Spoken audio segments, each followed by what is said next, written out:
Assalamualaikum warahmatullahi wabarakatuh. Halo, jumpa lagi dengan saya Linda Handayani. Kali ini kita akan membahas pemenggalan kata ya, bagian yang paling tricky dalam ejaan bahasa Indonesia.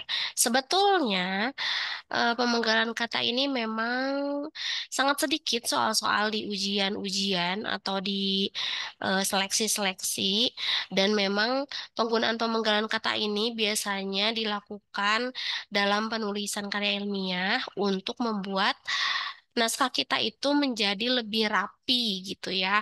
Dan apabila kita mensubmit naskah ke jurnal ilmiah, salah satu syaratnya adalah jarak antar kata harus satu spasi. Dan biasanya kalau kita pakai yang Justify gitu ya, menggunakan secara otomatis dari Word, aturan Justify, biasanya kadang jarak antar katanya tidak satu spasi gitu, tapi ada yang renggang.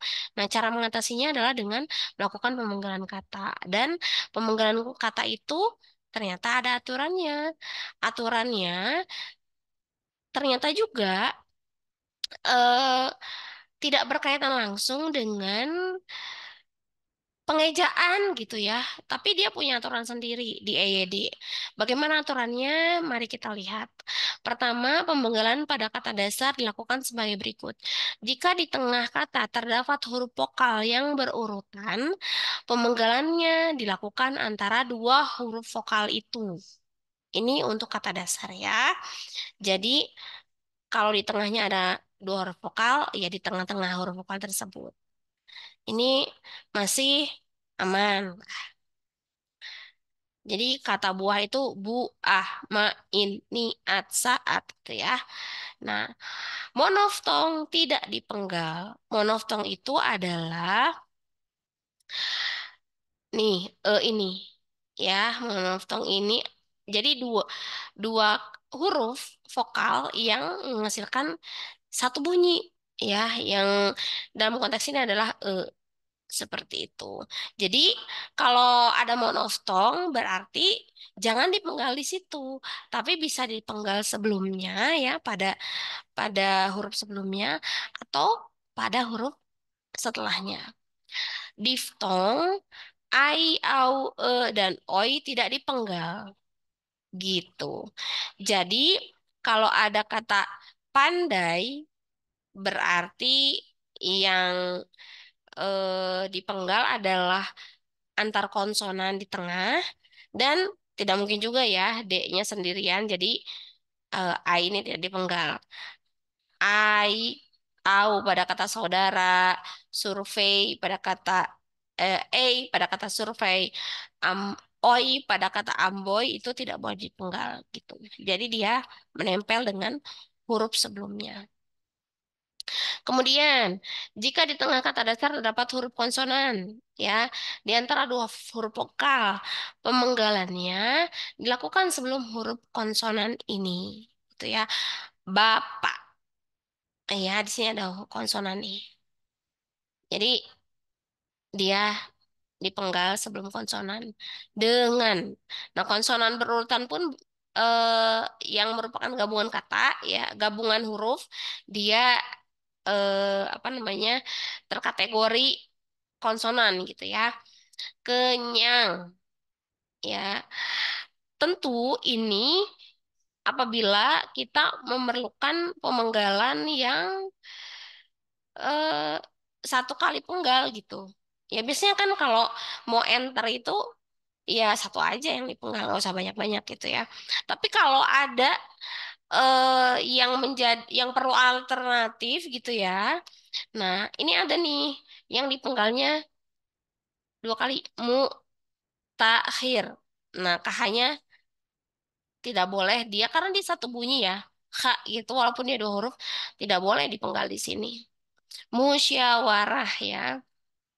SY tidak boleh dipenggal antara S dan Y. Dia menjadi gabungan huruf gitu ya. Jadi dipenggalnya musyawarah gitu. Jika di tengah kata dasar terdapat dua huruf konsonan yang berurutan, pemenggalannya dilakukan di antara kedua konsonan itu. Ya, selama dia bukan satu bunyi, maka bisa. dipenggal ya. Kalau di tengahnya ada konsonan berurutan. April, gitu. Bantu, mandi. Kan ini konsonan-konsonan ya. Nih, sombong. Nih, swasta. Nah, di sini ya. Kemudian, pemenggalan kata berimbuhan dilakukan di antara bentuk dasar dan unsur pembentuknya.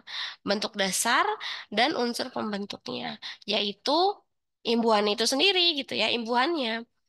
Misal, kalau hanya mendapatkan imbuhan di depan saja, berarti ya di penggalnya begini, berjalan gitu. Ya, kalau mendapatkan imbuhan akhiran saja, contohnya adalah letakkan. Ya, di situ di penggalnya makan makanan. Ya, kalau imbuhannya di depan dan di belakang, ya berarti imbuhannya saja yang dipisahkan gitu ya. Seperti merasakan gitu di penggalnya. Oke. Kemudian, pemenggalan kata berimbuhan yang bentuk dasarnya mengalami perubahan dilakukan seperti pemenggalan kata dasar. Gimana sih maksudnya? Kalau ada yang luluh-luluh gitu ya, imbuhannya luluh, katanya jadi luluh, di penggalnya seperti menggunakan kata dasar. Kan memakai ya, ini kata memakai ini kan dari kata pakai ya. Tapi P-nya luluh jadi memakai ya sudah di apa namanya di penggalnya seperti pada kata dasar.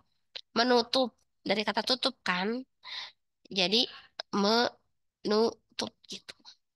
Menyapu gitu kan dari kata sapu kan ini seperti itu. Pemenggalan kata yang mendapatkan sisipan dilakukan seperti kata dasar juga ya. Sisipannya itu adalah gelembung ya. Ini mendapatkan sisipan dari kata gembung jadi gelembung ya, seperti kata dasar tadi kan disebutkan ya, gelembung, gemuruh, gerigi, sinambung, telunjuk gitu ya. Oke, pemenggalan kata yang menyebabkan muncul satu huruf di awal atau di akhir baris tidak boleh dilakukan. Jadi tidak boleh ada huruf yang sendirian, baik di depan maupun di belakang. Ya, jangan dipenggal jadinya. Itu adalah konsekuensi ya. Seperti untuk kata itu ya, mau ya, akhiri ya. Nah, ini ya gabungkan saja, tidak boleh dipenggal. Nama orang yang terdiri atas dua kata atau lebih pada akhir baris dipenggal antar namanya. Ya, contohnya Muhammad Tabrani, ya, Wage Rudolf Supratman, Sultan Takdir Ali Syahbana. Jadi eh, tiap katanya bukan di dalam kata-kata tersebut nggak boleh yang Muhammad gitu, nggak boleh, tidak boleh ya dipenggal. Singkatan tidak dipenggal, tidak boleh ya, tidak boleh dipenggal. Jadi ya sudah simpan ke bawah saja atau pertahankan ada di atas.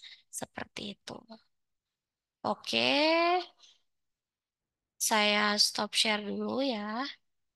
Mungkin itu aturan pemenggalan kata lebih banyak yang sederhana ya daripada yang rumit. Jadi semoga mudah dipahami dan memudahkan kalian untuk melakukan pemenggalan kata ketika ingin merapikan naskah di karya ilmiah.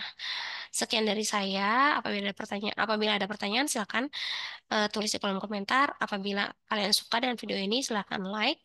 Apabila ada masukan juga silakan sampaikan di kolom komentar ya. Jangan dislike, please. Kemudian apabila dianggap bermanfaat, silakan share kepada teman-teman Anda. Dan apabila ingin mengetahui aturan EYD yang berikutnya karena di sini akan saya spill seluruh aturan EYD. Semoga saya sehat ya dan bisa membagikan seluruhnya. Maka subscribe saja agar kalian bisa tahu aturan-aturan EYD berikutnya. Sekian dari saya. Wassalamualaikum warahmatullahi wabarakatuh.